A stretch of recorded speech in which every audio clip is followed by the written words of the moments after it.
Bienvenue dans ce 3e épisode spécial Hot Takes avec mon chum Nick. Nick, toujours prêt à attaquer des sujets difficiles, des sujets tabous. Let's go. On aime ça. Dans ce concept-là, on fait pas d'interview polie, on n'a pas de consensus mou, c'est juste nous deux, couple d'entrepreneurs qui se disent nos vérités en pleine face, potentiellement, mais aussi qu'est-ce qu'on pense de la vérité entrepreneuriale. Parce que, est-ce qu'on a la science infuse? Oui, nous avons la science D'ici la fin de l'épisode, on va l'avoir. On a 100% la science infuse. Aujourd'hui, on va attaquer un... et beaucoup d'humilité. Aujourd'hui, on attaque un gros morceau, tout ce qui est scaling, délégué, performance, être partout en même temps ou est-ce qu'on suit aussi son propre succès. Donc, c'est de ça qu'on parle aujourd'hui dans les Hot Takes. Si tu as déjà googlé comment est-ce que j'automatise mon cerveau pour générer des revenus en dormant, c'est l'épisode du jour pour toi. Est-ce que t'es prêt pour cet épisode? Certainement. On aime ça.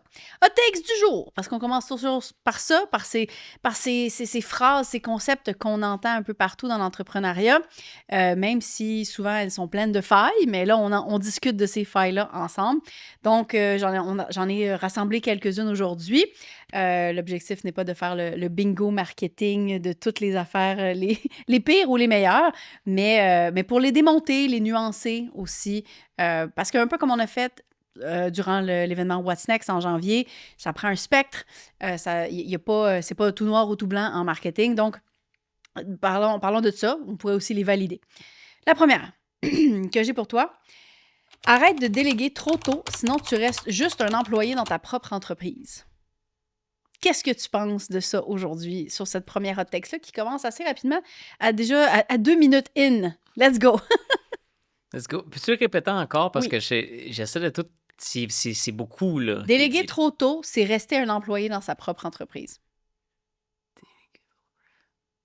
Moi, je peux embarquer. Je suis assez d'accord. OK, continue. Vas-y, élabore. Ben, c'est que quand on est une petite entreprise, c'est tentant de... Il y a certains aspects de l'entrepreneuriat qui peuvent nous exciter, puis il y en a d'autres que non. Comme moi, par exemple, tout le côté finance, le côté budgeting, mais aussi le côté administratif, etc. Mm-hmm. Il y en a que ça les excite. Beaucoup, là. ouais. Mais pour moi, je pense qu'il y a beaucoup d'entrepreneurs qui ont une certaine créativité, ça les écœure, ou en tout cas, bref, je sais pas, là, je parlerai pas pour d'autres, mais pour moi, c'est difficile, ces côtés-là. Puis, si j'engage quelqu'un pour s'en occuper, comme « Ah, fais ça comme ça », des fois, c'est pour éviter mes responsabilités. Puis éviter de regarder ça. Je comprends. Ça, c'est une erreur. C'est que il n'y a pas de pilote dans l'avion dans cette situation-là. Qu'est-ce que je veux dire par ça? C'est imagine que Nick, ça, c'est pas fictif du tout, c'est totalement vrai. Nick est pas très bon en finance, pas très bon en budgeting, il dépense trop. Dans les autres épisodes, là, on commence à avoir une trend. Il a de la misère à gérer son argent, il dépense, puis là, il pourrait même s'acheter 2 Porsche avec tout l'argent qu'il a perdu dans les dernières années. Bon. Mais ça va mieux. Mais ça va mieux. Pourquoi? Parce que je me suis responsabilisé. Ça veut dire que si tu délègues des trucs, puis c'est une zone d'inconfort, tu peux déléguer pour avoir de l'aide, mais c'est pas... Tu donnes ça à un ou une assistante virtuelle, puis tu dis maintenant, j'ai plus besoin d'y penser jamais. Grosse erreur. Parce que ça tombe sur qui, finalement? C'est 100%. Mais c'est ça qu'on recherche. Genre, on essaie de... C'est tellement douloureux, ces tâches-là, à faire pour nous-mêmes, qu'on se dit... Je vais déléguer ça à des gens qui sont meilleurs que moi, ce qui est la bonne logique. C'est des gens qui sont meilleurs que moi, ça va me libérer du temps, nanana. Mais comme tu dis, l'erreur, c'est après ça, je vais leur faire confiance aveuglément, je vais pas regarder qu'est-ce qu'ils font, puis après ça, je m'attends à l'excellence. Puis je comprends même pas qu'est-ce qu'ils font anyway. Aussi. Donc, là, c'est un grand confort. Maintenant, j'ai plus besoin de m'en occuper. Jusqu'à temps que là, tu remarques 2 ans plus tard que, voyons, c'est du n'importe quoi. Puis je suis incompétent là-dedans. Puis j'ai pas... Il faut que tu gardes la responsabilité, pas complète, mais il y a toujours un 10%, il y a toujours un 20% qui est là. Parce qu'au final, surtout quand on parle de finances, c'est pas une petite affaire, là. C'est pas... si les graphiques sont beaux ou pas beaux, ta business va pas... Tu sais, c'est pas make or break sur ta business. Si ton budget est bon ou pas bon, ou faite par quelqu'un totalement incompétent, compétent, là, ça peut causer des problèmes. Stratégie marketing, une autre affaire. Quand ça a commencé à mieux fonctionner, c'est quand, oui, j'ai engagé comme une agence de marketing dans les derniers mois, comme tu le sais, mais j'étais déjà sur un processus de comprendre à qui je parlais puis d'améliorer mon propre marketing. Oui. C'est là que l'agence est utile parce que moi, je sais où je m'en vais. Eux autres, ils viennent avec moi pour qu'on aille dans cette direction-là plus rapidement. Puis, ils m'aident à naviguer. Genre, ah non, on s'en va un peu trop à droite, un peu trop à gauche, puis on va trouver notre North Star, tu sais. Mais en fait, c'est pas tant ça. C'est toi, tu connais ta North Star, tu sais exactement où est-ce que tu veux aller. Tu veux aller à 7, comment t'appelles ça, là, avec les chiffres, là. Tu sais, genre à cet endroit-là sur la planète, 7. Coordonnées. Merci. 7 coordonnées spécifiques. Puis eux, leur job, c'est à la limite de donner les meilleurs trucs pour genre faire mieux fonctionner le bateau. Des outils de navigation, oui, genre. Mais c'est pas leur job de déterminer où est-ce qu'on s'en va. Fait que je pense qu'effectivement, quand tu délègues trop tôt ces genres de choses-là qui sont très core aussi, tu sais, tout ce qui est stratégie marketing, je suis désolée, là, ben oui, le modèle d'affaires est important, il faut que tu l'aies vu, mais pour le faire fonctionner, il faut que tu aies le brain derrière. Fait que tu peux pas 100% déléguer ça, il faut que tu sois encore là. Puis il y a plein de personnes, justement, qui vont garder le copywriting aussi à eux pendant très, très, très longtemps. Pas parce qu'ils ont de la difficulté à... C'est vrai que c'est difficile de trouver quelqu'un qui a exactement ta voix puis tout, là, ça, c'est un autre dossier. Mais c'est pas parce qu'ils ont peur de déléguer ça puis ça va être moins bon nécessairement, mais c'est surtout parce que ça leur permet de mieux contrôler le message, ça leur permet de... Parce que c'est une science, le copywriting, dans le cadre de rédaction persuasive pour persuader quelqu'un de faire quelque chose. Puis de développer ces skills-là, c'est aussi de comprendre les stratégies de vente. Si tu n'as pas fait ce travail-là puis que tu veux juste rester dans... la partie genre produit, tu vas pas nécessairement te démarquer. Puis ça me fait penser justement dans High Performing Habits. Au début du livre, il parlait de genre c'est quoi ton PFO, puis ça évolue avec le temps, mais ton PFO, c'est ton Primary Focus of something. Mais bref, dans tous les cas, c'est quoi le focus actuel sur lequel tu devrais travailler le plus possible. Puis dans sa niche, c'était beaucoup genre, je fais du développement personnel, donc je devrais continuer d'être vraiment très développement personnel. Here's the thing, though. Si, genre, il regardait ses compétiteurs, puis tout le monde faisait que ça. Pour se démarquer de ses compétiteurs qui ne font rien en termes de marketing, il fallait que son PFO, ce soit le marketing, ce soit pas le développement perso. Parce qu'il avait déjà fait le travail d'être un expert puis d'être excellent. Il avait déjà ces bases-là. Pour évoluer, il fallait qu'il apprenne avec curiosité quelque chose qui allait l'aider à atteindre ses objectifs d'être conférencier, puis whatever, qu'est-ce qu'il voulait faire. Fait que t'as pas le choix de te donner ces outils-là, puis de les apprendre, puis éventuellement, quand t'as rodé des processus, puis que tu sais comment ça fonctionne, puis que tu es capable d'avoir une opinion stratégique par rapport à n'importe quelle suggestion de projet, de décision qui s'en viennent vers toi, de ton équipe que tu as engagée, tu es capable de faire des meilleures décisions. Sinon, tu vas un peu à l'aveugle puis tu fais confiance à d'autres personnes pour effectivement conduire ton bateau. C'est totalement ça. Et j'ai juste remarqué que quand tu sais pas où tu t'en vas, je sais pas pourquoi j'ai autant d'analogies de bateau, là, mais mettons, là, imagine, allons-y au complet. T'es dans ta caravelle, là, classique, wow. OK, 1638, c'est ça. T'es là, puis toi, tu sais même pas où la destination. Puis là, tu te dis, je vais avoir le meilleur dude en haut à la vigie ou je sais pas trop quoi. Puis là, t'as les meilleurs dans chaque rôle. Oui, lui du Titanic là, qui a crié trop tard. Là. Vois-tu? Pas Arthur, c'est ça. En tout cas. Le capitaine en haut. Non, mais ça pour dire que t'as beau avoir la meilleure crew, tu sais pas où tu t'en vas, anyway. Ouais, exact. Fait que tu sais, il pourrait t'aider à survivre plus longtemps sur le bateau fonctionne bien.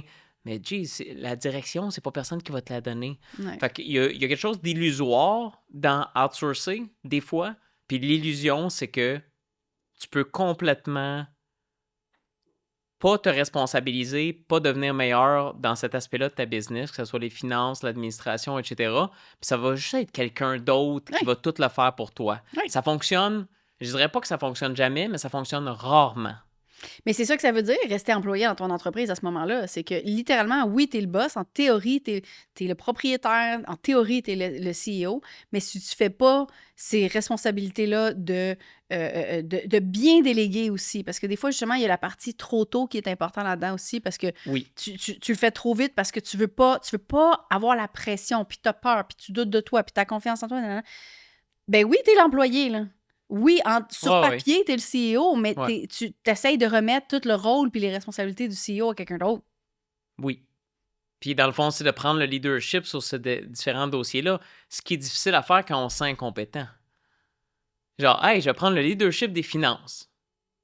J'ai pas de formation, je sais pas qu'est-ce que je fais, c'est du jargon que je comprends pas, je sais pas quoi faire. Bon, là après ça, prendre le leadership, c'est de dire, ben, je constate que je suis incompétent, donc, je vais aller chercher de l'expertise pour m'apprendre, ou soit une formation ou quoi que ce soit, ou je vais parler à mon comptable, je vais parler à mon conseiller financier, puis essayer de comprendre, OK, qu'est-ce que ça veut dire? Je vais poser des questions. Je suis vraiment comme très mauvais là-dedans au début. Faut pas s'en faire trop, faut juste passer par-dessus. Genre, il y a beaucoup de dossiers pour lesquels je voulais pas le regarder, switcher à des employés, après ça, essayer de comprendre. J'ai fait des appels dans les derniers mois depuis que j'ai engagé des employés.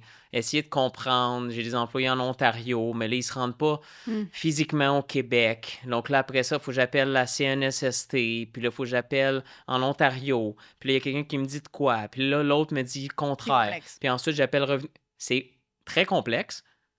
C'est gossant. Mais au final, je commence à le savoir. Je sais qu'est-ce qui fonctionne, il faut s'éduquer sur des sujets, des fois, ça ne nous intéresse pas du tout. Puis c'est essentiel de le faire parce que sinon, on reste dans l'incompétence, puis on reste dans un type de délégation qui est relativement toxique pour notre entreprise dans un certain sens. Là. Je pense qu'il faut quand même apprécier, je sais, c'est dur à dire, surtout quand tu es en train de le vivre, mais d'apprécier ce struggle-là. Dans le sens où ça fait partie du processus. Puis, tu sais, on a quand même pas mal voyagé au Japon, puis, tu sais, on aime beaucoup cette culture-là. Puis, une des belles affaires de la culture japonaise, c'est à quel point ils apprécient devenir extrêmement spécialisé dans une affaire. Genre. C'est pour ça qu'il n'y a pas beaucoup de chaînes. Il y en a, là, mais c'est des chaînes de restaurants. Il y en a définitivement, mais il y a plein de petits restaurants ou de petites shops que c'est une. Puis, ils ont aucune envie de faire que ça devienne un empire et que ça soit partout parce qu'ils veulent devenir les meilleurs dans peu importe qu'est-ce qu'ils veulent faire.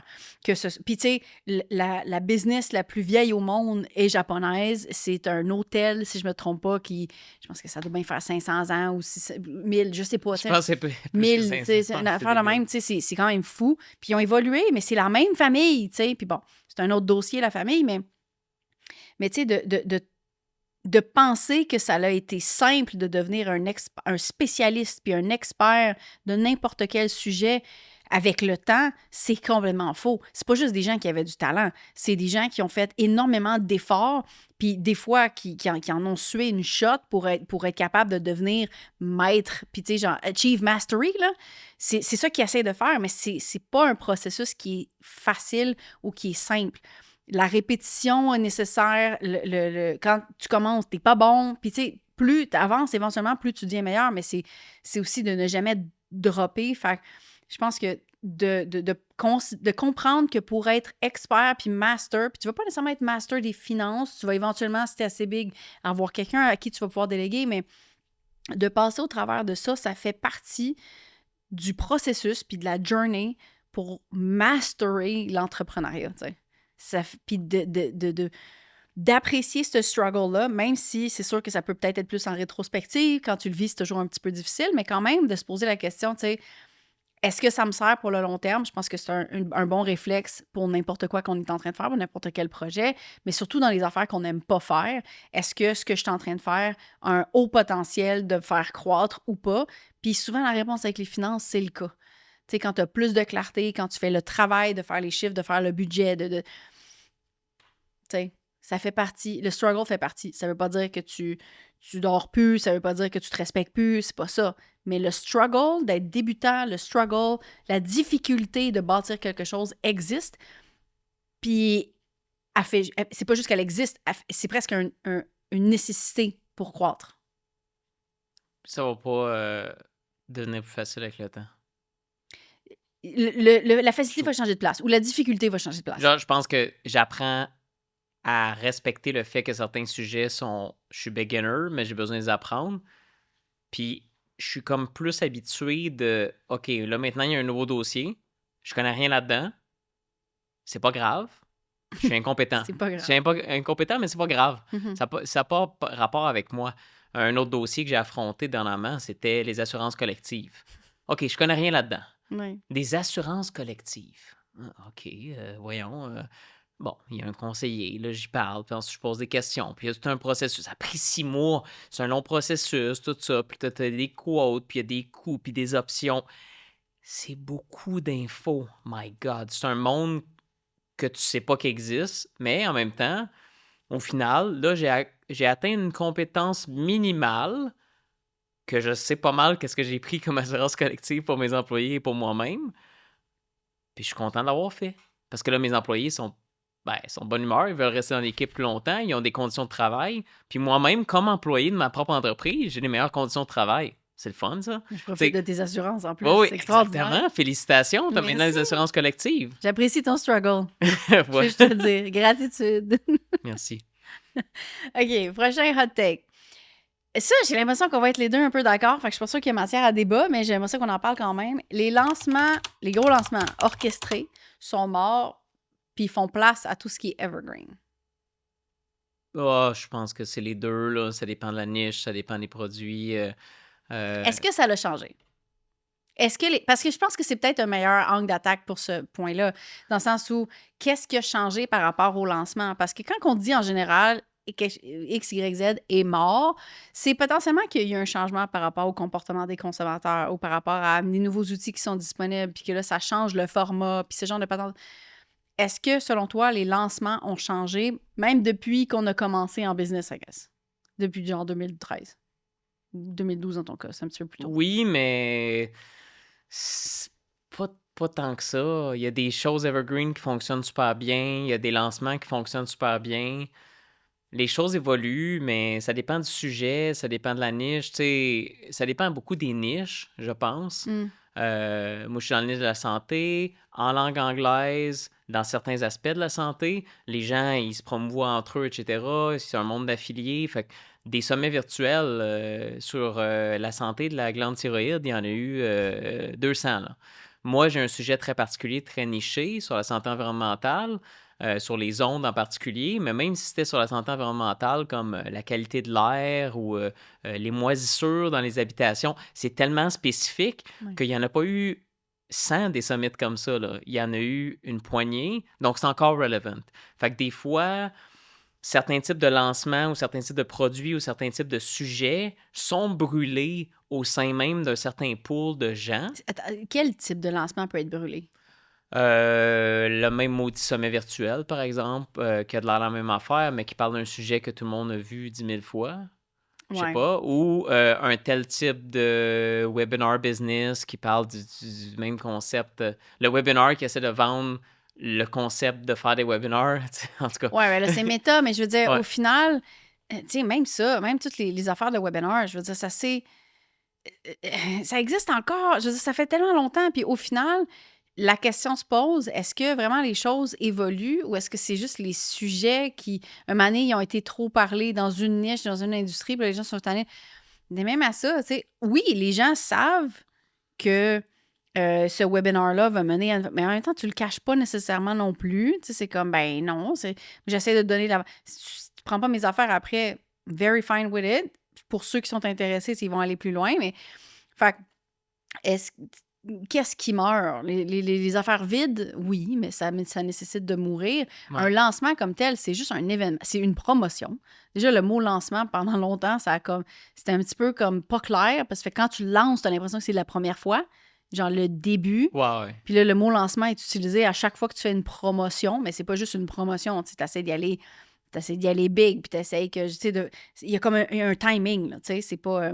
il y a différentes phases, peut-être, ce genre de truc-là. Fait que le lancement a comme une description qui est assez large, je te dirais, mais est-ce que Est-ce que ça fait place à juste de la vente evergreen? Absolument pas. Les gens veulent Non. vivre des expériences, puis tu peux transformer ton lancement en quelque chose de plus expérientiel aussi, justement. Tu sais, par exemple, Catching en est un bon exemple, puis le lancement lui-même, il y a une différence entre le produit et le lancement, mais le lancement lui-même est un succès à chaque année, où tu as une certaine période pour les inscriptions que je gardais toujours très courtes pour être capable que les gens qui disent « Ah, c'est la semaine prochaine, je suis prête. » Tu sais, genre 3 semaines avant, c'est genre « I don't know, je sais pas qu'est-ce que je fais dans 3 semaines. » Tu sais, tu regardes ton agenda, mais il faut qu'il y ait une étape de plus.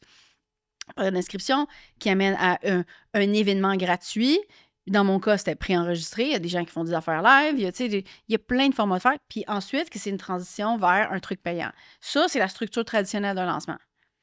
Puis genre, puis si tu remontes plus loin en arrière, puis tu regardes avec genre Joe Polish, puis genre quand il enseignait la sales letter, puis en fait, Joe Polish, puis c'était Jeff Walker, pardon, avec je me suis trompée de personne, avec toute la formule de launch, finalement, ou avec de 3 pieces of content qui sont livrés soit par courriel ou whatever, ça peut être des vidéos, là, t'enseignes un petit morceau à chaque fois, puis à la fin, c'est la même structure, c'est la même affaire que Catching, c'est juste que le contenu, puis qu'est-ce que c'est, un peu le format a changé, mais ça, là, Jeff Walker, ça date de quoi, 20 ans minimum? Minimum. T'sais, ouais, j'aurais dit 20 à 25 ans. C'est vieux, là. Ouais. Puis je veux dire, c'est la même affaire qu'on utilise en 2025 encore. Fait qu'au final, c'est juste que les gens aiment ça, des promotions, puis oui, ça donne un timing, une raison d'acheter là. L'Evergreen, tu peux faire de l'urgence qui n'est pas fausse, qui est très éthique, mais il y a quand même pas nécessairement autant de push. Puis il y a aussi pas l'aspect festif, moi, qui a toujours été super important pour mes projets. C'est comme genre, c'est le fun, c'est positif, on aime ça. Tu vis ça tout seul, du Evergreen. C'est toi puis toi-même, toi puis une promo. Là. Genre, tu prends-tu action maintenant ou pas? Là? C'est le Black Friday ou pas? Là. C'est à peu près ça. Fait que je pense que l'aspect de lancement, il y a presque quelque chose une expérience commune aussi que je pense que les gens ont encore envie de vivre. T'sais. Ça va toujours rester. Le Evergreen, ça peut être utilisé pour d'autres choses, mais moi, personnellement, je vais faire les deux. Tu sais, je fais toujours des lancements, donc là, je commence à m'intéresser au Evergreen. Peut-être des gens Evergreen sont comme, ben là, j'aurais m'intéresser au lancement. Je pense que c'est 2 sortes de stratégies qui sont saines d'avoir au sein d'une business, là. Right. Mais, puis tu sais, je veux dire, des lancements, ça dépend d'industrie en industrie. Là. Quand tu penses à un lancement de film, en général, il y en a juste un, là, ça, il n'y en a pas après. Là. Ouais. Mais le lancement de film, ils ont leur structure. Fait que là, tu as teasing 1 qui est juste une petite affaire. Après ça, le teasing 2 qui est un petit peu plus long. Le teasing 3 qui est comme genre, oh my god, toutes les. Là, il y a comme un reveal d'une affaire, tu sais, puis que j'ai-tu vu cet acteur-là? Oh my God, vraiment là. Fait que là, les gens, il y a comme une anticipation qui est ça. Puis après ça, quand le film sort, en théorie, ben là, c'est comme le release, puis là, ils achètent leur ticket. Mais c'est quoi la différence entre l'expérience gratuite qu'on vient de vivre? Puis il n'y a aucune différence. C'est juste que tout dépendant des industries, tu vas avoir certains codes de lancement qui sont un peu différents. Mais les lancements de films comme ça, oui, ça a évolué, encore une fois, avec la stratégie puis les comportements de consommateurs, avec les médias sociaux, comment est-ce que la publicité est faite. Mais le teasing jusqu'au film, je veux dire, il y avait ça quand j'étais née, là. Il y avait ça bien avant que je naisse, là, tu sais. C'est les mêmes... C'est des lancements. Les mêmes triggers humains vont rester. Probablement tout jamais. Je pense. Ouais.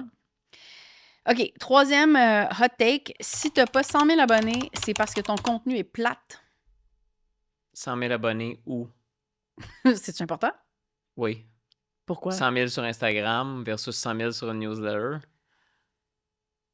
J'ai l'impression que j'ai l'impression que c'est plus au niveau des médias sociaux. Ouais.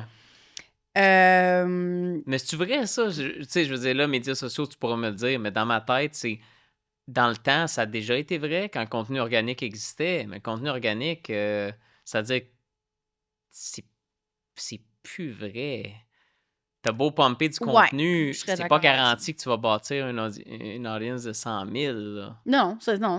Ça dépend de comment est-ce que tu crées ton contenu. Ça dépend du hook. Est-ce qu'il est pas bon, ton contenu? Il y a plein de personnes qui restent pognées en dessous de genre 200 views par reel, puis ils sont comme pognés là, tu sais. Puis c'est pas parce que leur contenu, il est pas bon, c'est peut-être parce que le formatage est pas bon.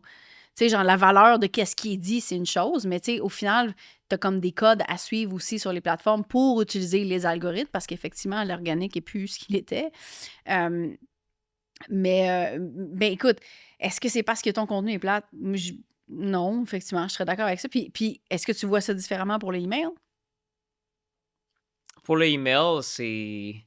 Non, c'est vraiment de la stratégie. Comment tu bâtis ta liste, là c'est une longue mais ça, discussion à avoir, mais ça n'a pas rapport avec. Hmm. Ça n'a pas rapport nécessairement avec la qualité de ton contenu. J'imagine. Comment dire? Si ton contenu est plus intéressant, puis est magnétique, tu risques plus de bâtir ta liste ou tes médias sociaux. Ça, c'est certain.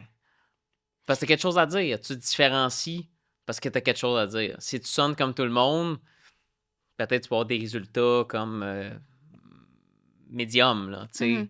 Mais les gens qui se démarquent d'une manière ou d'une autre, soit par leur personnalité, soit par leur message, soit par leur expertise, c'est comme ça, je pense, que tu rajoutes des gens à ta communauté, là. Faut te suivre pour une raison, tu sais.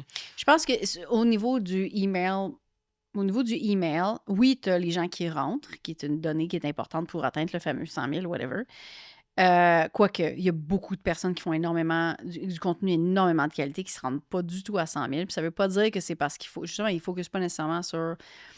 Ils focusent pas nécessairement sur leur communauté Instagram ou whatever, quelle autre plateforme pour avoir une business, déjà. Ça, c'est une affaire, là, dans le sens où on en a parlé un petit peu aussi. C'est pas la taille du compte qui fait la taille de la business. Mais au niveau du email, on en revient là, il y a aussi que si les gens restent, il y a le retention rate. Oui. Si les gens je pense à ça à l'instant. Oui. Si les gens restent, là, pour moi, il y a quand même un indicateur de la qualité de ton contenu, par exemple.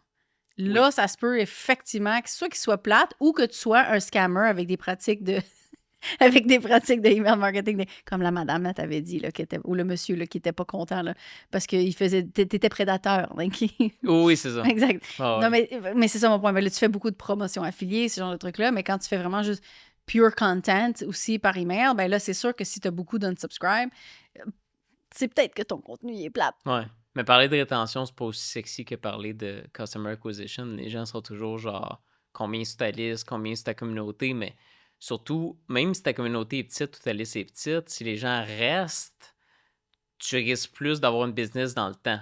Oui. Parce qu'ils restent. Au moins, ils restent là, sont ouverts à entendre ton message. S'ils s'en vont, ben là, t'es plus. Tu sais, peut-être qu'ils vont venir, mais il y en a plein que non. Là. Fait que, en tout cas, je pense que je me demande si c'est pas plus important le customer retention versus acquisition. Là. C'est les deux, là. Définitivement. En fait, si je me trompe pas, ça a été prouvé que ça coûte beaucoup moins cher de garder un consommateur que d'en acquérir un nouveau. Fait que, voilà. Au final, tu peux faire beaucoup plus de revenus en prenant soin des gens que tu as déjà, au lieu d'être tout le temps en focus, le focus de je vais aller rajouter, puis rajouter, puis rajouter. Je pense qu'il y a aussi il y a une partie peut-être qui est peur du manque, mais je pense que le focus, c'est pas nécessairement à la bonne place. Puis comme tu le dis, c'est pas autant sexy de dire « Ah, on n'est jamais satisfait de ce qu'on a, on en veut tout le temps plus. Qu'est-ce que tu peux faire avec ce que tu as déjà? » Je pense que c'est un bon réflexe. Puis, j'ai l'impression qu'on l'a couvert, mais je me demande si tu as quelque chose, une nuance à ça. Gagner en business, c'est juste être prête à perdre plus que les autres. Prête à perdre plus que les autres. Que ce soit d'argent, que ce soit de temps, que ce soit d'énergie, que ce soit il y a plein de choses que tu peux. Au final, je pense que le sous-entendu de ça, c'est qu'il faut que tu sois prête à aller all-in. Ce qui, j'ai l'impression qui a déjà été couvert. Je sais pas, la première chose qui me vient en tête, c'est les gens qui utilisent leur business comme des gamblers, là. OK. Si tu mets tous tes œufs dans le même panier, tu dépenses trop upfront, tu prends des trop gros risques, puis t'es comme, c'est pas grave, je suis all-in. T'es all-in stupide. T'es all-in risqué. Ça dépend. T'es tout seul, t'as pas de blonde, t'as pas d'enfant. OK, all-in, c'est correct. Au pire, tu retourneras chez tes parents, là. Mais tu sais, pour beaucoup d'entrepreneurs qui écoutent, ils n'ont pas cette possibilité-là d'être all-in. Fait que de dire, genre, c'est une game où ce qu'il faut... Tu sais, non, là, calmez-vous, là. Je pense qu'il faut que les risques qui sont pris soient calculés, puis d'être dans une position où ce que tu te mets all-in, surtout financièrement parlant, tu te mets beaucoup de pression financière. Moi, c'est un des trucs qui me tue le plus psychologiquement, c'est si j'ai l'impression que je manquais de cash. Pour toi, c'est huge aussi pour toi? Ça te fait de la paralysie, de l'anxiété. C'est la même chose pour moi. Moi, ça me pogne au ventre. Puis je dis, calvasse. À chaque matin, la première chose que je pense en me levant le matin, c'est, je vais-tu avoir assez de cash? Comment je produis de la... C'est pas une bonne position. C'est pas une position de créativité. Je pense que c'est une position dans laquelle tu agis pour éviter la peur ou ça fait des très mauvaises décisions. C'est horrible. Comment se dire ça? C'est comme les gens qui se lancent en affaires, puis que là, ils lâchent tout d'un coup, là, du jour au lendemain, là, puis ils se disent « Ah, moi, je vais être entrepreneur », puis là, ils lâchent leur job, puis ils n'avaient pas prévu les fonds, puis ils disent « C'est pas grave, I'll figure it out ». J'ai pas mal fait ça. Ouais. Oui. Mais c'est un gamble, on va se le dire. C'est vraiment... Ça te met un deadline, puis ça revient à genre, est-ce que tu peux le faire en 6 mois? mais ça te met un deadline, oui, puis il y a des gens pour que ça motive énormément. Tu sais, je veux dire, il y a souvent des femmes qui étaient... soit pendant leur grossesse ou pendant leur congé maternité, puis là, ils vont se dire, moi, j'ai 9 mois ou j'ai whatever nombre de mois pour bâtir ma business, puis si ça marche pas, je pense que c'est Nina Ramen qui en avait parlé sur le podcast aussi, si ça marche pas, puis finalement, ça a full bien fonctionné. Mais comme, au final, ce qu'il faut réaliser, c'est que les moves all-in comme ça, c'est pas nécessairement des moves qui sont très stratégiques, c'est des moves qui sont basés un peu sur la confiance en soi, un peu thin air, mais en même temps, il y a des gens pour qui ça paye, puis c'est eux autres qu'on regarde. C'est tout le temps eux autres qu'on regarde. Les autres, on fait pas un documentaire sur, leur bel échec. Take it! Tu sais, genre, prends des risques, puis la vie est votre reward. Oui. Pas nécessairement. Faut être quand même stratégique. Faut pas se mettre dans une position où t'es tellement all-in que si ça fonctionne pas, t'es dans le mal financièrement, ou si ça fonctionne pas, tu vas être dépressif. Je sais pas, là. C'est quoi je sais pas si t'en as une, mais c'est quoi la ligne pour toi qui sépare ça, je pense que c'est un move que je peux faire all-in, puis ça, non, pas du tout. Je vais y aller plus stratégique, je vais me prendre mon temps. Je suis plus vraiment all-in. Je suis toujours stratégique. Puis là, c'est peut-être juste parce que avec l'expérience, les priorités changent, puis la business est établie maintenant. Mais je ferais pas un move, j'irais pas investir tout ce que j'ai accumulé ou quoi que ce soit. Ça me paraît même pas une possibilité en ce moment. Pourquoi, tu sais, pour avoir un reward plus grand, mais je vois pas le risque. Il y a pas beaucoup, c'est pour la vitesse. Genre, je me rappelle plus c'est qui m'avait dit ça, mais qui était dans un événement avec des entrepreneurs, puis les gens braguaient un petit peu de genre « Ah, moi, j'ai réinvesti pratiquement 100% de ce que j'ai fait. » Genre, il y avait presque pas de profit parce que, genre, au final, j'ai tout remis dans le business, puis nanana. Puis comme, OK, mais tu sais, au final, tu sais, il restait presque plus rien, là. Puis les gens braguaient sur ça, puis c'était comme, OK, t'as fait des gros moves cette année, puis est-ce que ça a eu un retour sur investissement? Je sais pas si ça faisait partie de la discussion. C'est pas ça ton seul point. Mais comme, c'est pas de tout refaire puis de tout réinvestir, ça reste que c'est un move que tu sais pas comment est-ce que ça va virer. Mais si tu le fais pas, t'as pas les high rewards qui vont avec. T'sais, c'est comme choisir tes investissements. Genre, si tu t'en vas super safe, tu vas avoir 4 d'intérêt ou tu vas en avoir moins que ça, puis c'est juste comme chill, tu feras pas grand-chose avec ça. Puis si tu t'en vas high risk, avec des placements qui sont probablement plus long terme, qui vont être capables d'absorber s'il y a une chute, bien là, oui, effectivement, tu vas avoir potentiellement des chutes, mais il faut pas que tu capotes, puis il faut que tu saches que, historiquement, c'est 8 à 10 par année que ça va faire, tu sais. Mettons, avec le S&P 500, tu sais. Fait que, mais ça, c'est des gros risques parce que tu as peut-être une année où tu vas perdre 30, mais l'autre après, ça va être beaucoup plus, tu sais. Fait que ça varie énormément. Mais si tu n'es pas prête à faire le high risk, tu n'auras pas ça. Tu n'auras pas le high reward. Ouais. Fait que, tu sais... Mais je fais pas du high risk avec ma vie en ce moment, là. Si ma vie, c'est mon salaire. Okay. Ouais, fair enough. Si tu as un side hustle puis tu veux le lancer big time, mais tu as encore un job, peut-être que tu peux prendre le risque de dire au pire, ça fonctionne pas, c'est pas grave. Ouais. Mais s'endetter ou toutes les œufs dans le même panier, c'est dangereux. C'est comme, j'en ai une situation de high risk, high reward. J'en ai eu des collègues, quand je dis des collègues, c'est pas toujours des collègues immédiats, mais j'entends parler de quelqu'un. C'est pas tes amis, là. Non, exact, c'est ça. Puis c'est pas tout. Je me tiens pas avec. Non, c'est pas tous mes amis. Oubliez ça, là. Non. Cercle exclusif.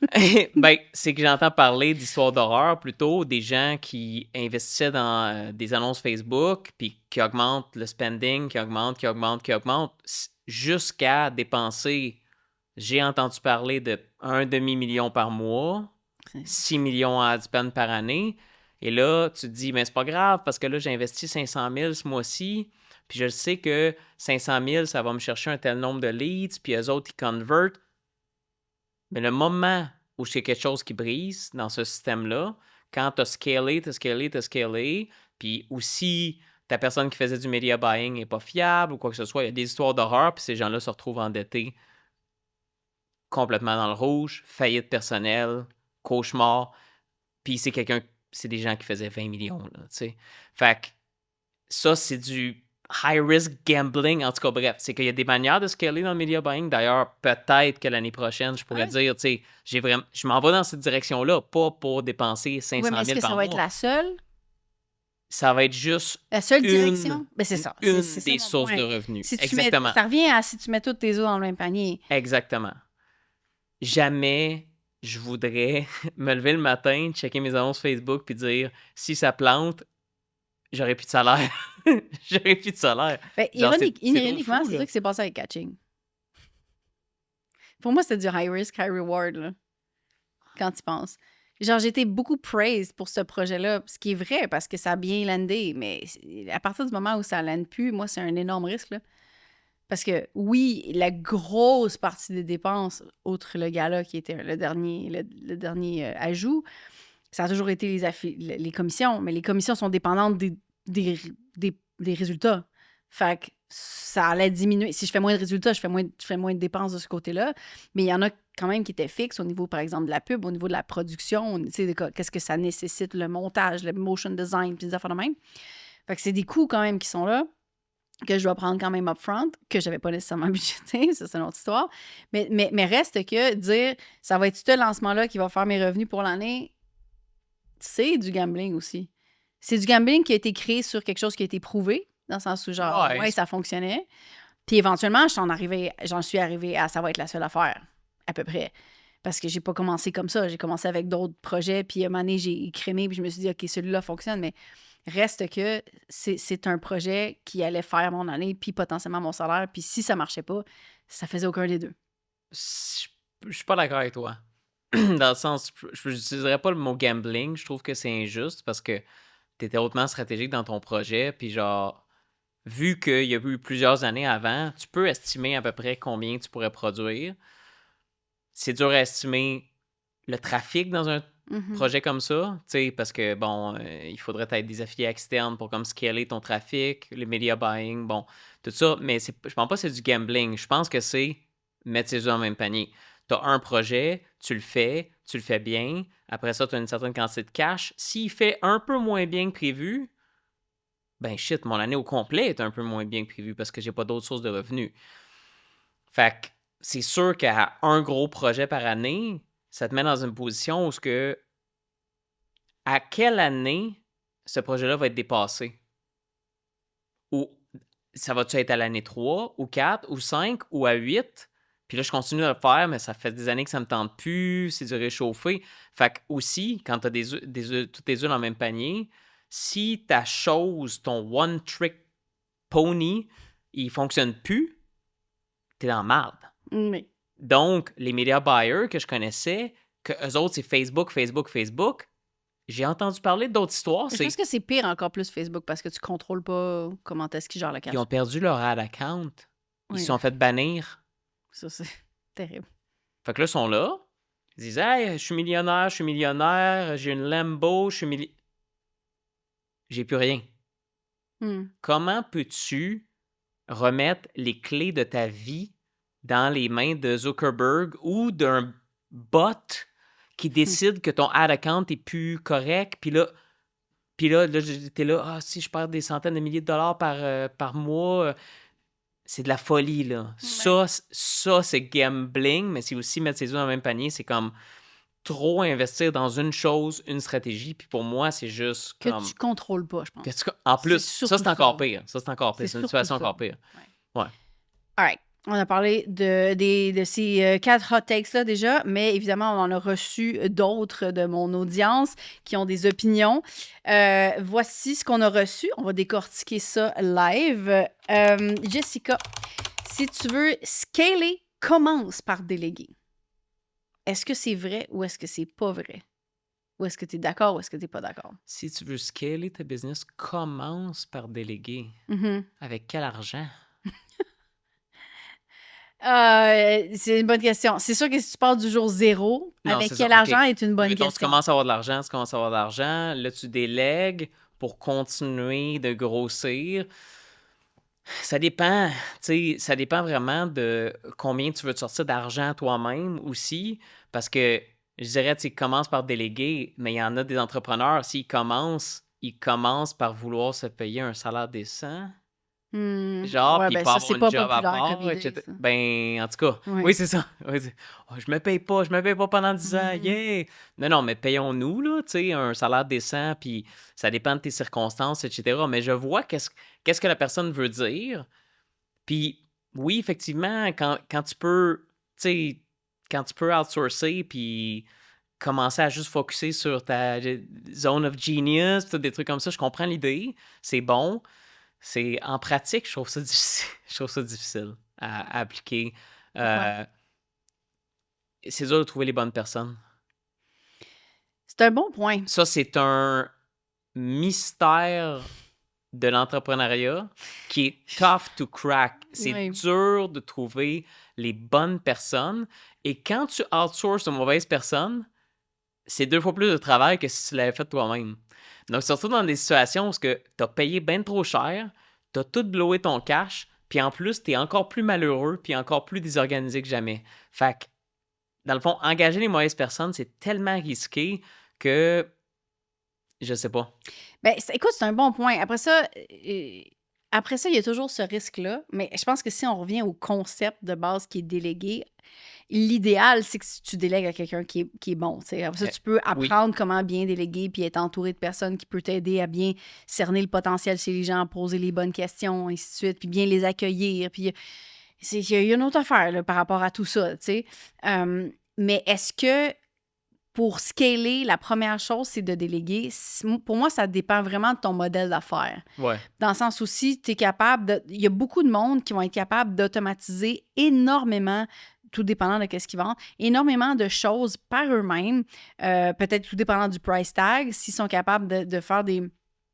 S'ils sont capables d'optimiser des affaires par eux-mêmes pour des produits pré-enregistrés, des produits pré-faits, puis ils ont optimisé le différents tunnels d'acquisition, l'organique, puis ben, au final, tu peux atteindre beaucoup de revenus parce que c'est des revenus qui sont exponentiels.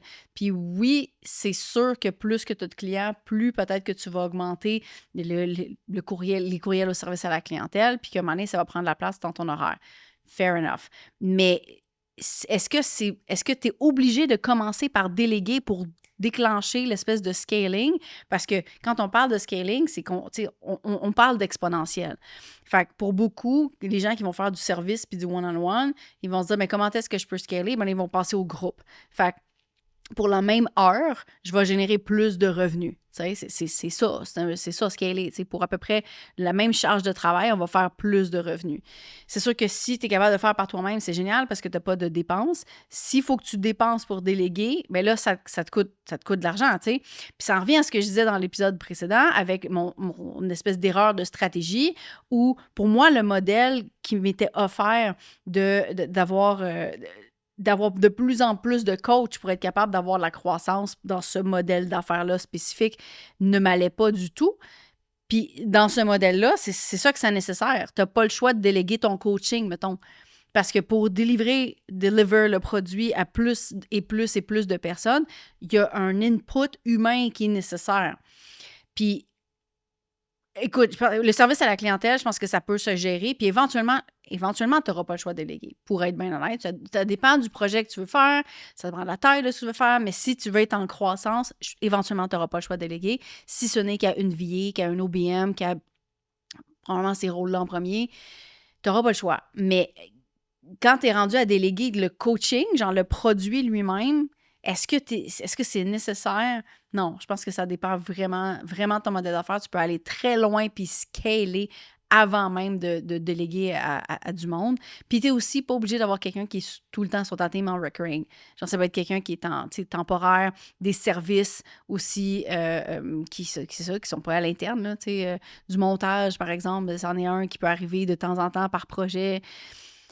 c'est ça, c'est pas des gens avec qui tu travailles sur Slack chaque jour, là, étant mon point, là. Fait Ouais. que je pense pas que c'est aussi noir ou blanc, là. Tu sais, ça aussi, c'est une question de ça dépend.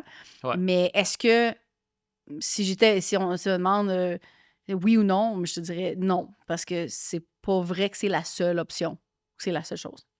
Elle demande aussi, Jessica, le scaling n'est pas une course. En fait, c'est pas elle demande, mais c'est un fact. Le scaling n'est pas une course, c'est un marathon.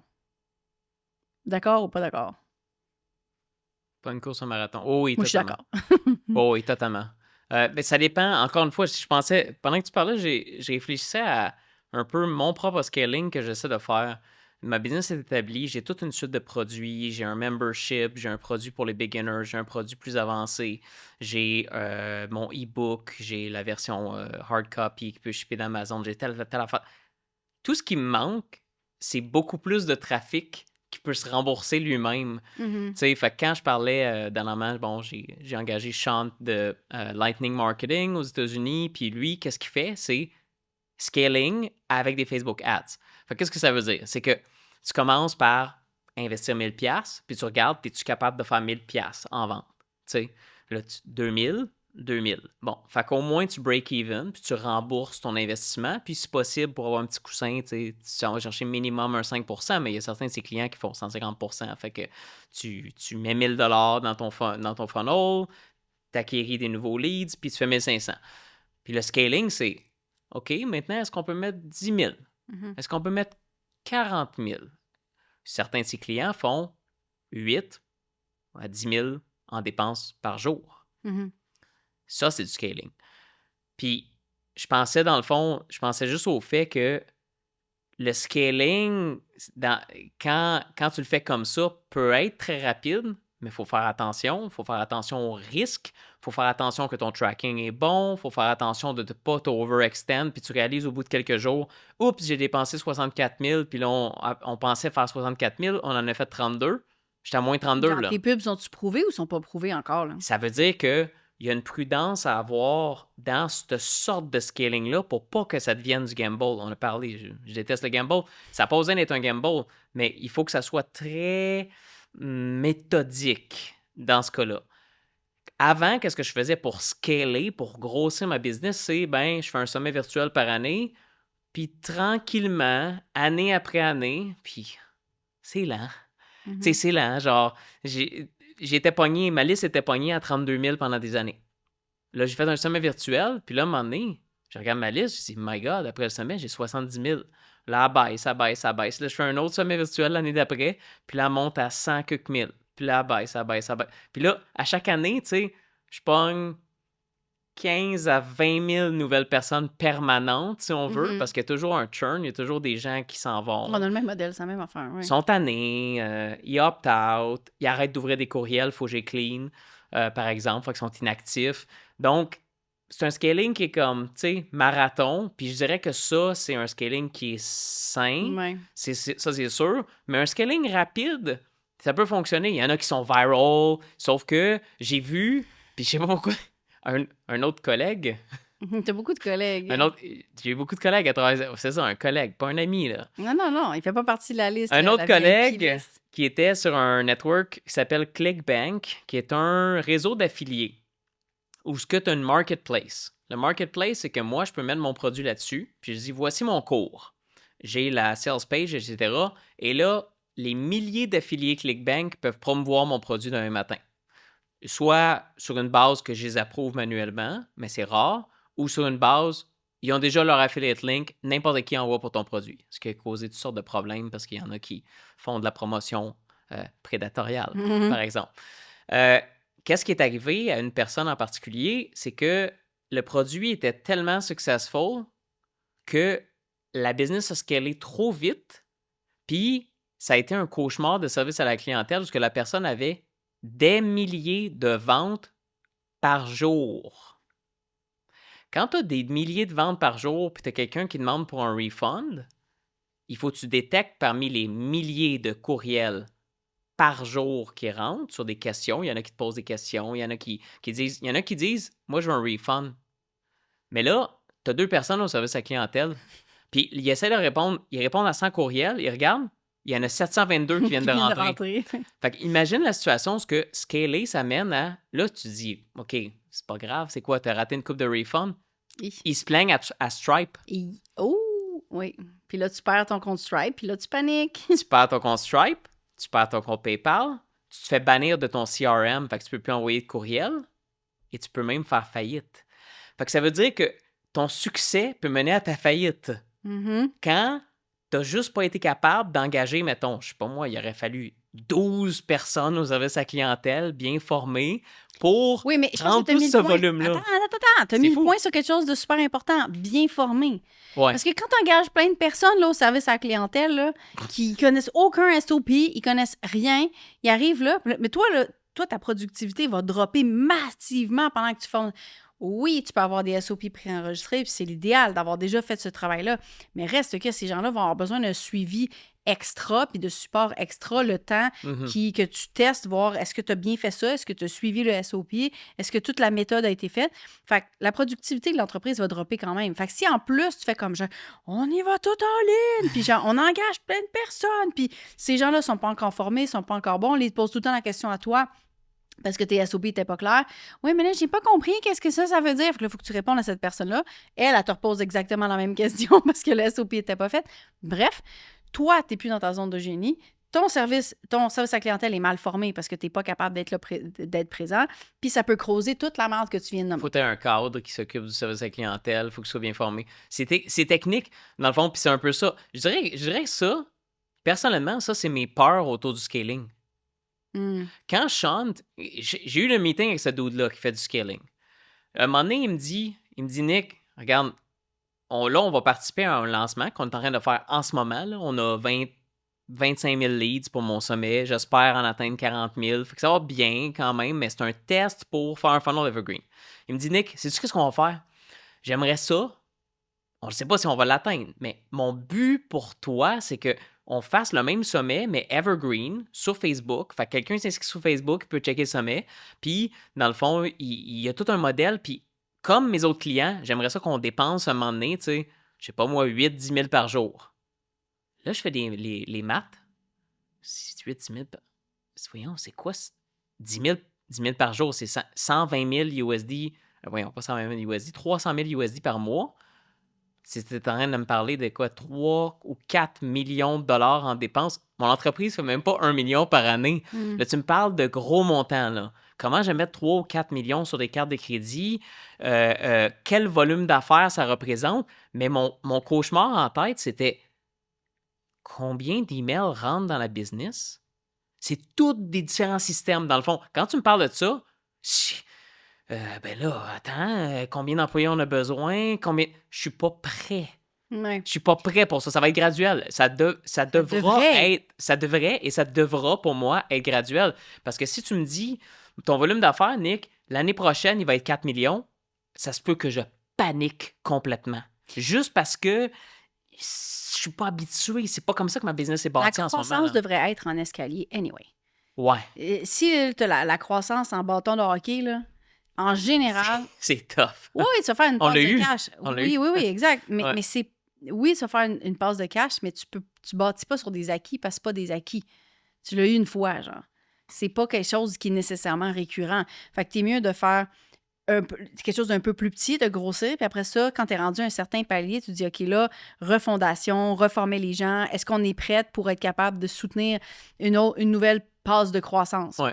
Puis là, tu fais ça, mais pas nécessairement viser l'espèce de la grosse affaire, le lancement à 20 millions, quand tu sais, d'en fait, c'est pas nécessairement bien pour ta business au final. Fait que, tu sais, si tu augmentes de pourcentage qui est pas, tu sais, si tu fais 10, 15, 20, même 30 de plus l'année prochaine, c'est probablement mieux que 500 honnêtement.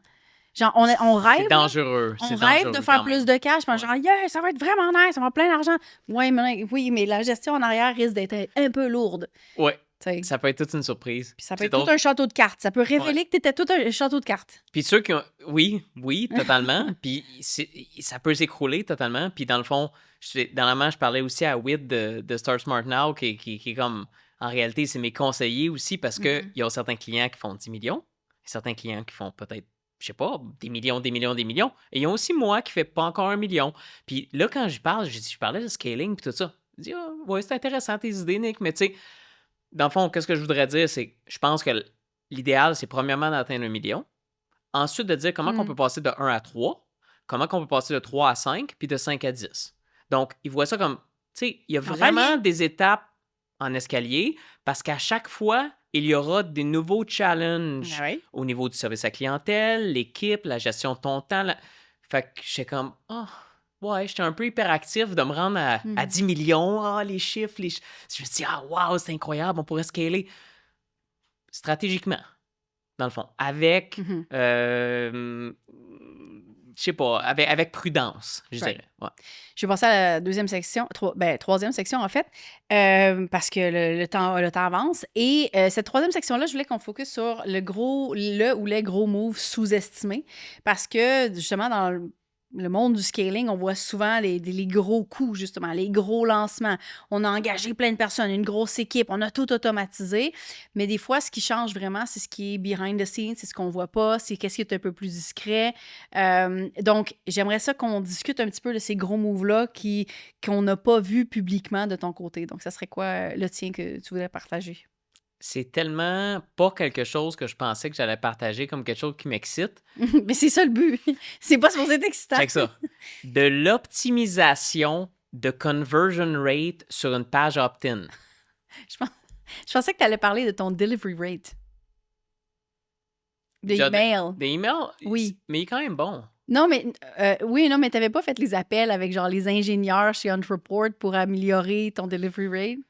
Ouais, ça, c'est Hotmail. C'est un gros problème que toutes les adresses Microsoft, dans le fond, Microsoft, ils bloquent certains IP basés sur... S'il y a 2 personnes qui te reportent comme spam, ils te mettent dans la doghouse, puis tu sais pas quand tu vas en sortir.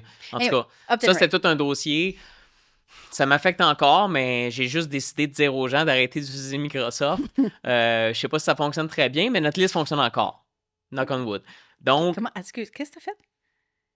Qui fait ça? J'ai le droit d'utiliser le petit doigt? Qui fait ça? Mais, regarde, celle-là, j'ai de la misère. J'ai pas assez de flexibilité de doigts. C'est avec l'âge parce que je m'entraîne beaucoup. Mes doigts sont... C'est trop vieux. Ouais, c'est ça. J'ai comme des gros doigts. Les petits doigts? OK. Hey, désolé si les gens ont été offensés par ça, là. Tout le monde a fermé l'épisode. Ouais, mais ça, c'est mes quirks, peut-être, là. Genre, je suis le seul au monde qui fait ça. Who knows? Personne ne le sait. Bref, open rate. Bon, c'est pas open rate, c'est opt-in rate. Oui, excuse-moi. Ouais, c'est ça. Ça commençait par les deux mêmes lettres. Pourquoi opt-in rate? C'est parce que, justement, je fais des sommets virtuels, donc le but, c'est que le plus du trafic possible, il y a plein de gens qui en parlent. Moi, j'ai plein d'affiliés. Il y a des gens qui en parlent sur Instagram, beaucoup par email marketing. Puis ils parlent de l'événement en disant, c'est un événement gratis, inscrivez-vous ici. Là, précédemment, par exemple, en 2023, il y a seulement 25% du trafic qui a vu la page en se disant, c'est un sommet virtuel sur tel ou tel sujet, qui s'est inscrit. 25%, c'est pas bon. Et je me suis fait dire même, c'est comme dans le vraiment pas bon. De opt-in rate? De opt-in rate. Mais c'est 30 la moyenne, non? Il y en a qui est 30, mais dans le fond, c'est peut-être plus les standards. J'ai parlé avec différentes personnes, les standards comme pour un événement de santé avec du trafic warm. Donc, ça veut dire que mes affiliés, ils disent, tu sais, j'aime le travail de Nick, voici, je le recommande. Puis là, tu as seulement une personne sur 4 qui s'inscrit. C'est comme pas si hot que ça. Fait que des fois, c'est de la mauvaise information, etc. Mais ultimement, qu'est-ce qu'on a fait avec Whit et son équipe? C'est dire, OK, ça, c'est le pire qu'on a eu, 25%. Le mieux qu'on avait eu, c'était 43%. En ce moment, overall, en tout cas, je dirais en ce moment, il y a 3 jours, on avait 52 ou 53% d'opt-in sur notre page de registration. Qu'est-ce qu'on a fait? Puis j'ai appris beaucoup dans le processus, c'est tout simplement... Étape numéro 1, mettre le moins d'informations possible tout en restant le plus intéressant possible ou le plus convaincant possible.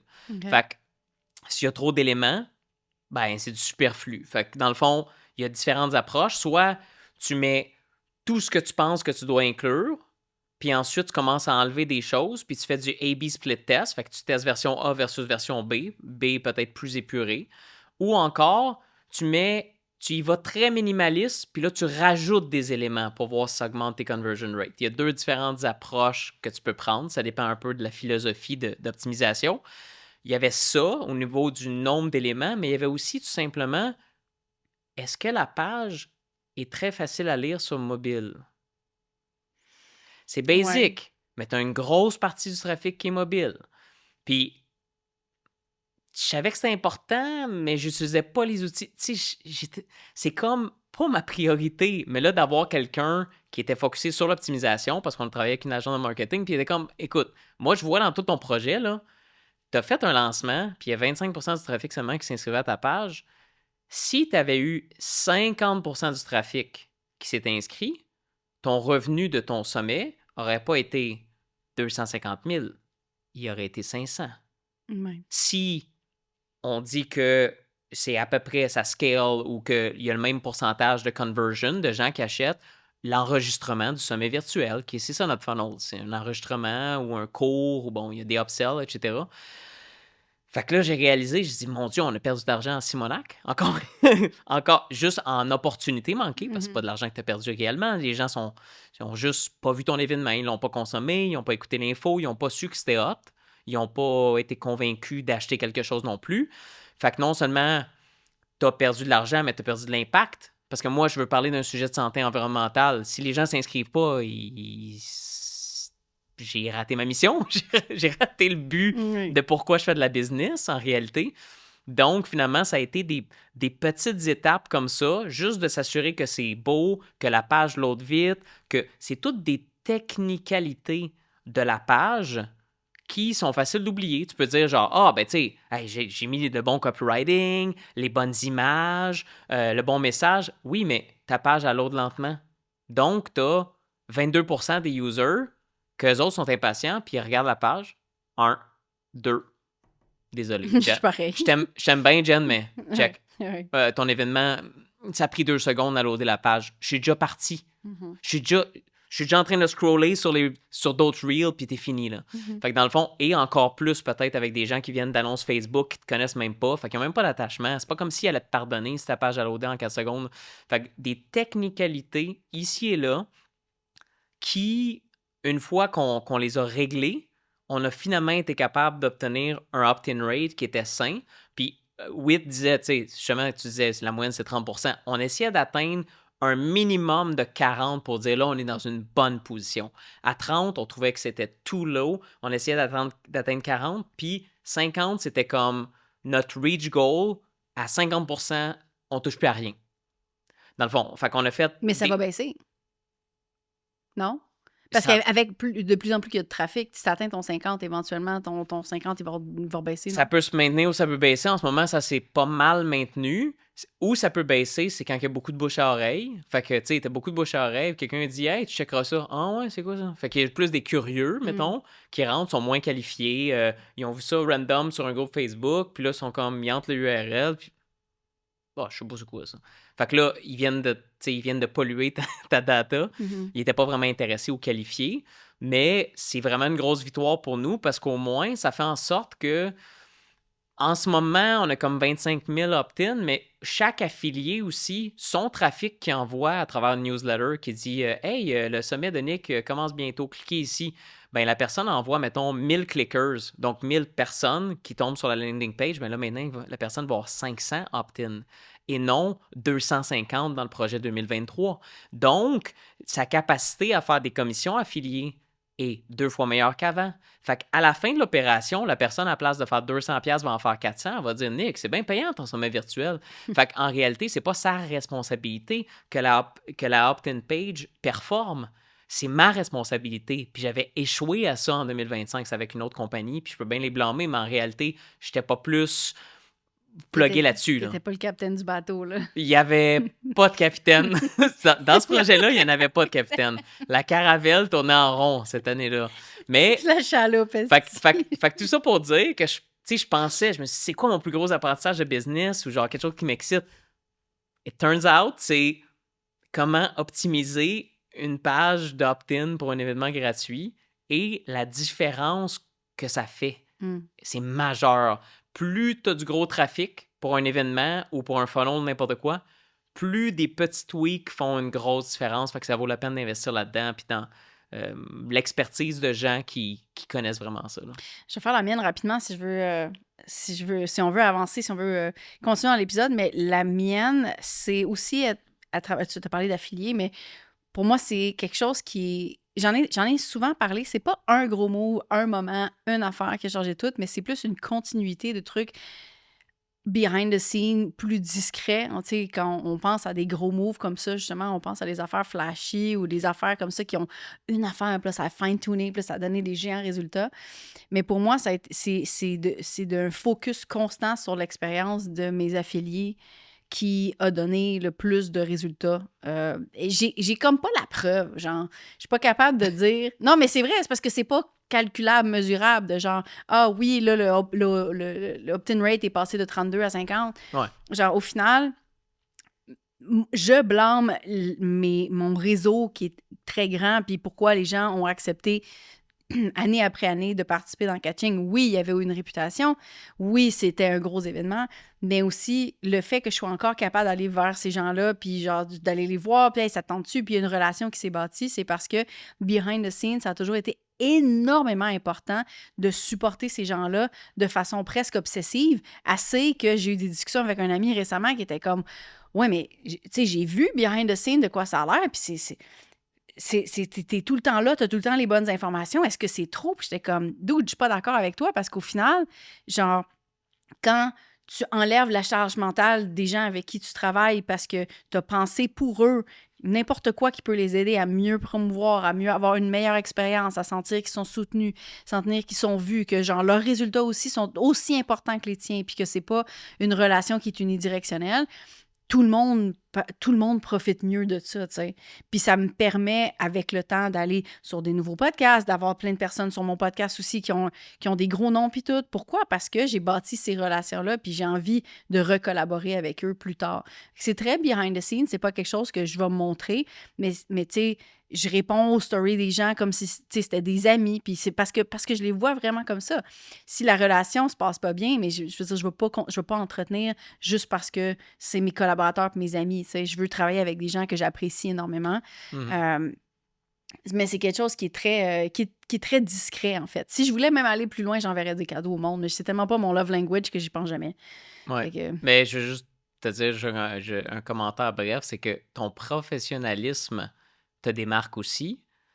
Puis c'est vrai, c'est la même chose pour moi parce que je suis comme ça. Les deux, on est obsédés sur donner la bonne information au bon moment, les deadlines, expliquer. Puis c'est pas donné à tout le monde, honnêtement, parce que les deux, on a collaboré avec des centaines de personnes. Des fois, c'est boboche, c'est n'importe quoi, c'est dernière seconde. Et quand c'est à l'arrache, là, ça me fâche tellement. Là. Le dernière seconde, puis le mal organisé, puis le flou, ça fait chier tout le monde. 100%. Et les gens, on parle pas nécessairement. Ça nuit au projet, ils en parlent ça pas fait nécessairement. chier aux gens, on n'a pas le temps de niaiser. C'est ça. Donc, ça crée dans le fond un projet qui est lourd et tes collaborations sont faciles parce que les choses sont claires puis tu es professionnel dans ton approche. Mais j'apprécie. Je te renvoie le compliment. Merci. Dernière section, scale-moi ça, OK? Donc, c'est pas toujours noir ou blanc. Est-ce que c'est une opportunité de scaling ou est-ce que c'est un flop? Des fois, il y a des stratégies qu'on voit partout qui ont l'air brillantes, kill smart, mais qui sont nulles. Mais est-ce que c'est vraiment des moves qui sont stratégiques? Je veux avec notre petit bol ici, qu'on version, est-ce que c'est truth or trap? J'aime ça. Truth or trap? Oui. Okay. On sort des scénarios qui sont un peu plus communs.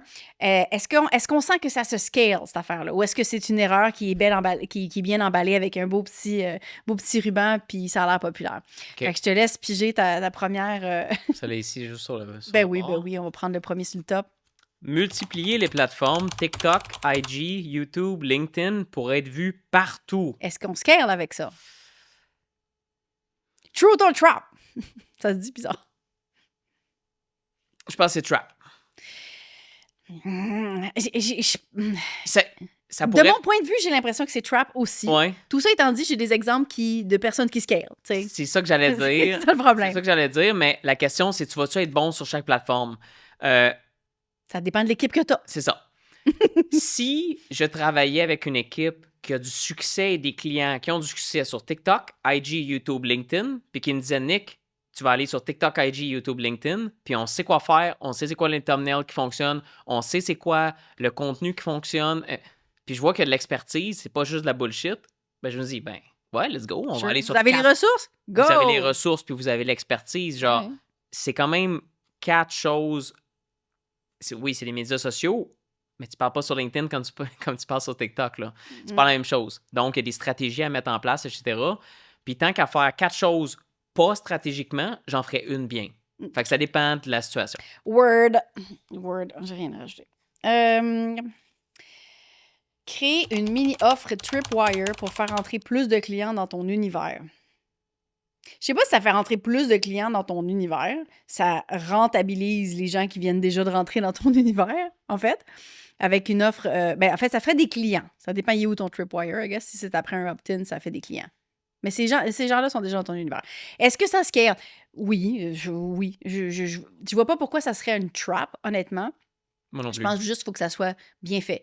Le Tripwire, quand les gens viennent de s'inscrire à un opt-in, un affaire gratuit, puis que tu leur dis « But wait, there's more! » Genre, ça peut mal sonner si c'est comme « Peux-tu juste me donner l'affaire là, sur laquelle j'ai obtenu? » Genre, tu sais, ouais, c'est ça. Tu sais, please. Mais je pense que quand c'est bien dit, ça passe beaucoup mieux. Puis ce qu'on a fait pour What's Next, on a ajouté un Tripwire. Puis le Tripwire, c'était pas quelque chose qui était genre, c'est la seule opportunité de le prendre. Pour nous, c'était la passe VIP. Puis la passe VIP était disponible après. Fait que c'était un faux Tripwire, dans le sens où tu avais plus comme un genre de... C'est pas un upsell tant que ça. Elle coûtait pas très cher. Coûtait pas énormément cher, la passe VIP. Mais tout ça pour dire que sur la Thank You page, ça nous disait... Il n'y avait pas comme une page entre les deux, là. Il n'y avait pas comme une squeeze page entre ta opt-in puis ta thank you page. Il y avait... la thank you page, c'était où est-ce qu'il y avait aussi la passe VIP. Mais le top, ce qui était super important, c'était « Bravo, tu t'es inscrit. » Tu sais, c'est super cool, confirmation. Puis quand tu scrollais down, là, tu avais... Tu veux-tu upgrader ton expérience avec la passe VIP? Voici qu'est-ce qui est dedans. Il y avait toute la sales page. J'ai repris exactement la même sales page. J'en ai fait un truc à l'unité aussi sans le top avec de thank you page. Puis ça, était dans mes emails, était sur la plateforme des participants. Il y avait une petite bannière, il y avait une couple d'affaires partout. Mais c'est beaucoup plus soft quand tu le fais de cette façon-là parce que c'est pas genre... C'est pas comme si tu freines l'élan de qu'est-ce que je viens de donner. Genre, je te le donne pas tout de suite, il faut que tu me donnes une réponse avant. C'est « Sure, it's fine. Maintenant, est-ce que tu veux d'autres choses? » Fait que, écoute, je pense que les gens qui sont très, très, très marketeurs seraient dire « Oui, mais les gens répondent mieux à peut-être l'affaire dans le milieu parce qu'il faut qu'ils prennent action oui ou non, puis peut-être, peu importe. » Je sais pas, là, tu sais, qu'est-ce qui est le plus optimisé, mais qu'est-ce qui est le plus optimisé et pas nécessairement le plus éthique? Non. Fic. Je préfère croire comme ça. Mais est-ce que c'est scalable? Est-ce que ça fonctionne? Oui. Je pense que c'est quelque chose... C'est pas tant pour faire rentrer plus de... Mais c'est pour faire rentrer des clients. Ouais. Après, pas nécessairement des gens dans ton univers, mais des clients. Voilà.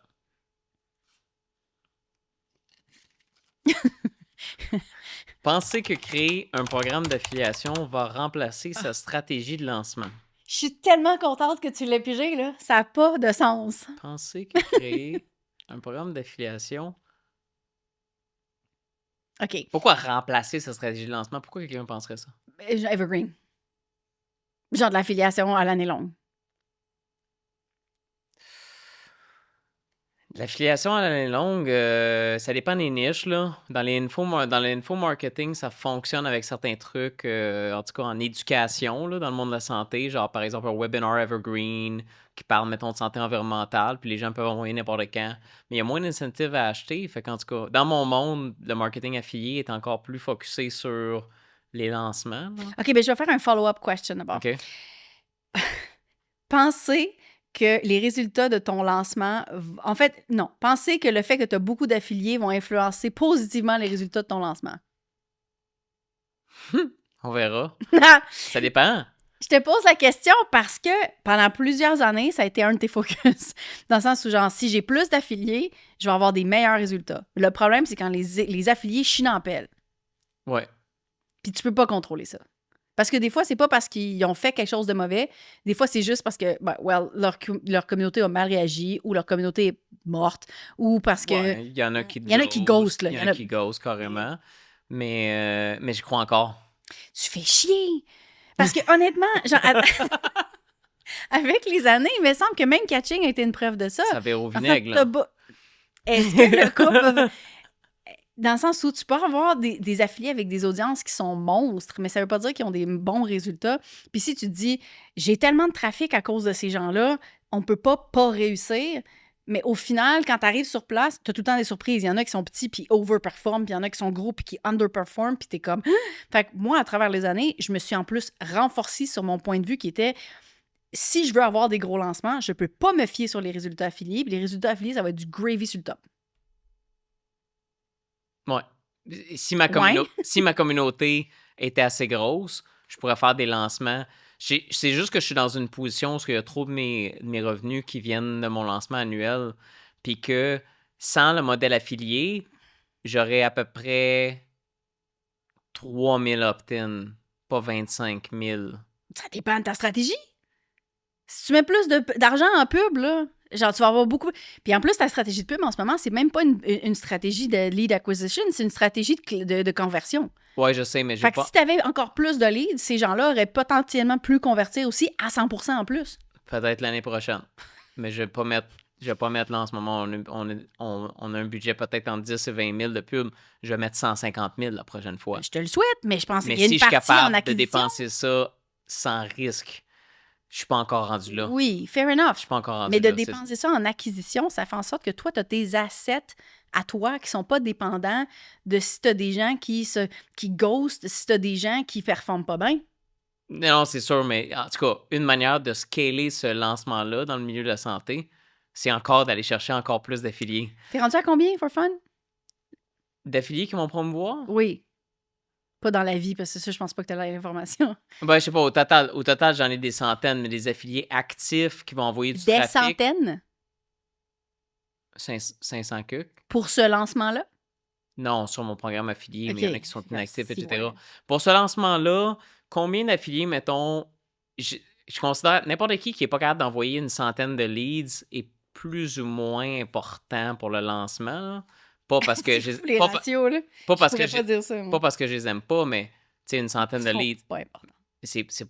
Ça veut dire qu'ils vont pas représenter un poids assez gros. Ah oui, t'as le droit de faire ça, toi? Oui, c'est ton show. Non, mais c'est aussi parce qu'on en a déjà parlé, en fait. Mettre toutes tes ressources sur ton tunnel Evergreen pour arrêter les lancements. Bon. Anyway, ça pour dire, c'est à peu près 40 ou 50 affiliés qui vont driver le trafic cette année, là. Donc, j'aimerais mieux en avoir, OK?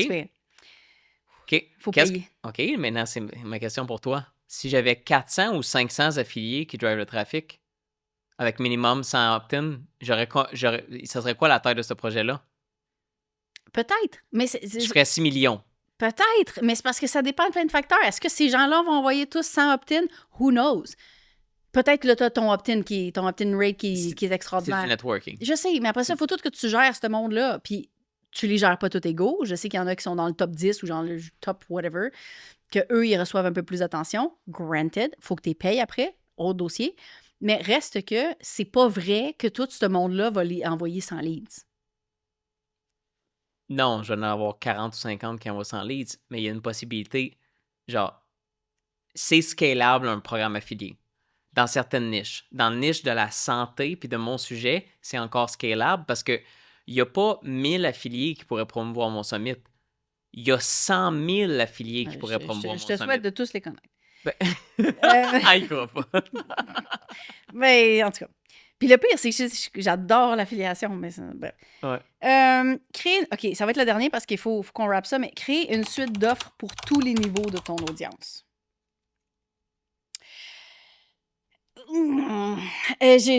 C'est pas une mauvaise stratégie, mais moi, personnellement, je trouve que c'est complexe d'entretenir les différents discours.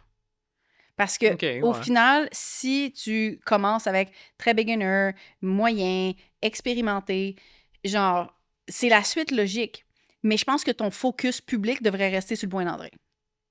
Parce que le problème, c'est qu'après ça, il faut que tu changes de discours. Puis là, après ça, tu parles aux gens qui ont un peu plus d'expertise. Mais tous les newbies, là, puis les expérimentés, eux autres, ils se reconnaissent pas dans le marketing. Puis c'est la même affaire quand tu parles avec le dernier. Fait qu'au final, ces deux niveaux-là, c'est difficile d'en parler publiquement parce que les gens te connaissent sur ça. Mais tu pourrais avoir une suite d'offres comme ça où les gens passent de un à l'autre, mais c'est comme si tu les upgrades. Tu sais, c'est comme, OK, là, tu passes au prochain niveau, tu sais. Fait que ça va, mais je pense que mon problème à moi, c'est au niveau du marketing public, où c'est très compliqué de gérer les 3 niveaux de business, tu sais. Fait que si tu focuses sur le point d'entrée dans ta business, puis que tu établis c'est quoi le point d'entrée, parce que le point d'entrée, c'est pas nécessairement 0. Tu sais, mettons que c'est une échelle d'expérience, là. C'est pas nécessairement 0, ça peut être 5, puis de 5 à 10. Tu sais, on s'entend? Mais si tu focuses sur ce point d'entrée-là, après ça, tu vas pouvoir les faire évoluer vers des offres qui sont de plus en plus chères behind the scene, mais c'est pas nécessaire d'en faire publiquement parce que de toute façon, il va y avoir moins de personnes qui vont se rendre à ces niveaux-là. Fait que je pense que tu es mieux de focuser sur le point d'entrée. Je suis d'accord, puis c'est essentiellement ça que je suis en train d'organiser dans ma business. Puis le point d'entrée, ce serait comme le sommet virtuel ou mon livre, qui est comme une bonne entrée dans le sujet dont je parle. Mm-hmm. Puis mon membership et tout ça, ça va être pour des gens que ça fait quelques années, tu sais. Puis c'est ça. Je suis totalement d'accord. On aime ça quand on est d'accord. Des fois, on n'est pas d'accord, puis des fois, on est d'accord. Voilà. Bon, si t'as écouté jusqu'ici, félicitations. T'as passé au travers d'une semi-chicane de couple. Non, c'était soft. C'est extrêmement soft. C'était juste un disagreement. Mais tu as compris que pour scaler, il y a différents modèles, il y a différentes vitesses aussi. Ça dépend vraiment de l'effort que tu veux faire aussi. Mais on aimerait ça savoir, toi, c'est quoi les stratégies de scaling auxquelles tu crois pas aussi. Celles qui t'ont peut-être amené dans un mur aussi. On va peut-être savoir l'expérience que tu as eue avec ça. Tu peux nous écrire sur Instagram pour nous taguer dans tes stories si tu veux, ou @, Geneviève Gauvin, Nick Pinault sur Instagram. Puis tu peux laisser un commentaire sous la vidéo sur YouTube, puis t'abonner à ma chaîne, jen.gauvin, pour retrouver les autres épisodes de la série Hot Take, le suivant, le dernier, et idéalement ceux qui vont suivre après, parce que j'aime beaucoup ce format-là. Puis si tu as aimé ça, on se revoit pas la semaine prochaine, mais dans 2 semaines pour le prochain épisode Hot Takes avec Nick. Merci beaucoup, on s'en reparle la prochaine fois. Bye là!